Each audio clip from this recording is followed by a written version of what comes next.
One of the biggest realizations I've had in the last 4 or 5 months is realizing that I've been taking a short-term view, even if I didn't realize it, for my entire career so far. And you can see it in our case studies. One of our early posts that went viral on Reddit was how we closed $400,000 in annual recurring revenue in 30 days. And there's other short-sighted case study projects that we've done. And honestly, they really lead to plateaus. The approach of going for quick money or trying to deliver value, even if it's delivering value fast, has tended to blow up on us a little bit. X27 for a long time was plateauing because of it. So in today's video, I want to talk about how to establish more of a long-term viewpoint. Some questions that I've been asking myself recently that have helped turn my 6-month worldview into more of a 2-year worldview. And I'm working towards getting a 15-year or 30-year plan as well. All of this is an improvement over the 21-day goals that I was setting before. So let's jump into it.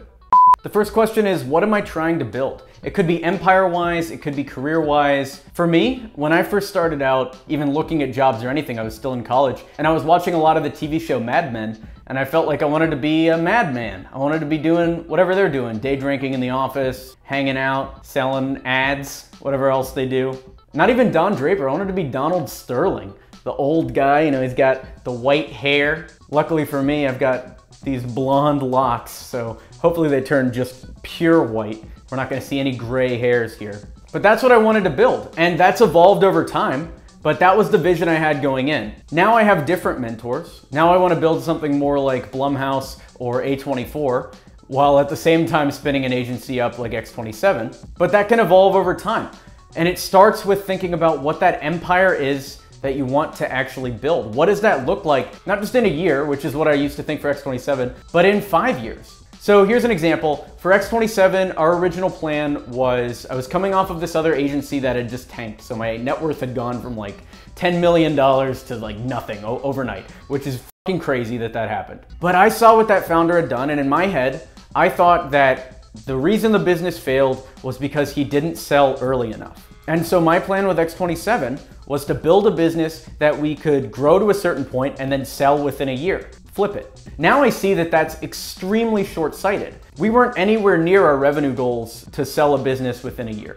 And it's because we were so focused on that end point, trying to create some business that was a magical machine that would sell, so pushing our revenues up as high as possible, that we closed deals we shouldn't have closed. We worked with clients who we should have said no to, and we made stupid mistakes on the projects that we were actually hired for the clients that were paying us. And that kind of stuff compounds.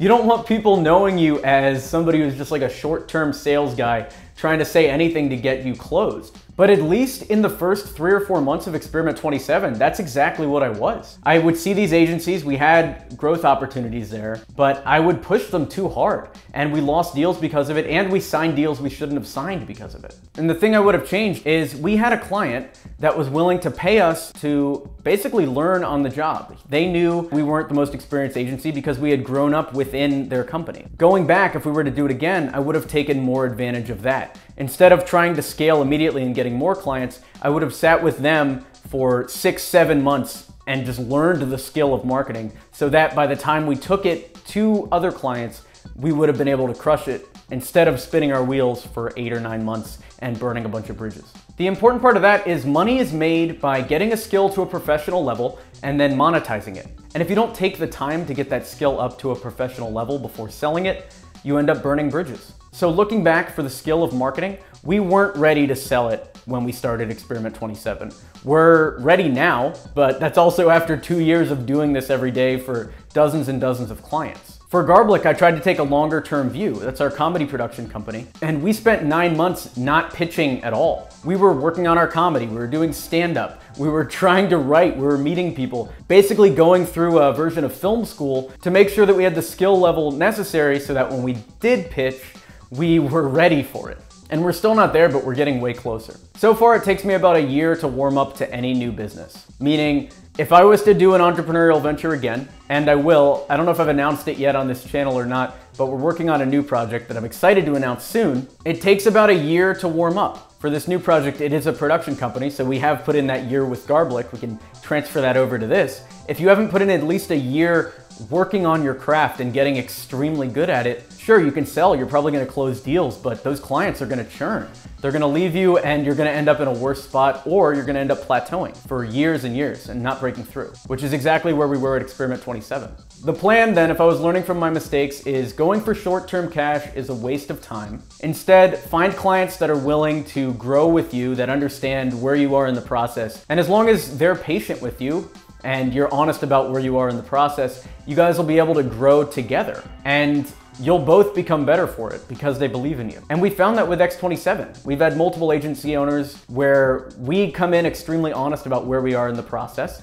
They understand where we're coming from, and then we work together anyway. And those are the ones that get the best results. Those people that believe in you, they could be old bosses, they could be people you're working for free for, or they could be people you respect that you cold email, coming at it from a passion point of view, and then charging them less. And charging them less doesn't have to be charging them nothing. Let's say eventually your retainer is gonna be $100,000 a year, maybe charge them $20,000 a year or $30,000. That's still a decent amount of money to use starting out, but it's still less risky for them than if they were to lose 100K. Second question when trying to get a more long-term view is this decision different than my gut feeling? Most cliche advice actually is true, it's just that most people don't implement the cliche. I bought an app company from Ryan Culp. We talked about this in a previous video, and I finally pulled my money out of it. And it wasn't anything to do with Ryan, but I bought the company and I added a couple partners to it who said they were gonna grow the entire business for me completely hands off, and I just let them run with it. I check up on the business 6 months later, because I really wanted to be extremely hands off with Simple. That was the plan with the investment. And not only did it not grow, it was slowly shrinking. If this was business school, I would say it was a dog. So I pulled my money out of the company. I still own most of it, but now I have a break-even investment and I'm just letting it slowly die. I know what Simple Apps is now, and I'm going in. My long-term view with Simple Apps is just to let it die on the vine. But my gut from the start was not to add partners. And I added them because I didn't want to work, because I was lazy. In retrospect, what I should have done is ask you guys, is ask the audience if anyone wanted to take over this app, and we would have done a great partnership together, and probably it would be crushing it right now. You guys are amazing at what you do. The next question is this holding me back? So this is something that you're doing in your business. It could be working on leveling up your skills, whatever it is, asking yourself, is this actually holding you back? Or is this moving you forward? One of my co-founders is trying to start a podcast, and he's been trying to start a podcast for the last 2 years. And he said to me recently, hey Alex, I saw you're using Libsyn. What do you think the benefits are? I've got another tool that I was thinking about using as well. And I told him, go with that other tool if you think it's gonna be better, or go with Libsyn, but make a decision in the next day. They all do the same thing. Most tools do the same thing. And if we waste our time analyzing the pros and cons without taking any action, I can't tell you how many times I hop on a coaching call with a client who has the cold emails written, has the list built. I've seen this at least twice where they even have the first lines of the emails written, and they want to talk to me before they hit send.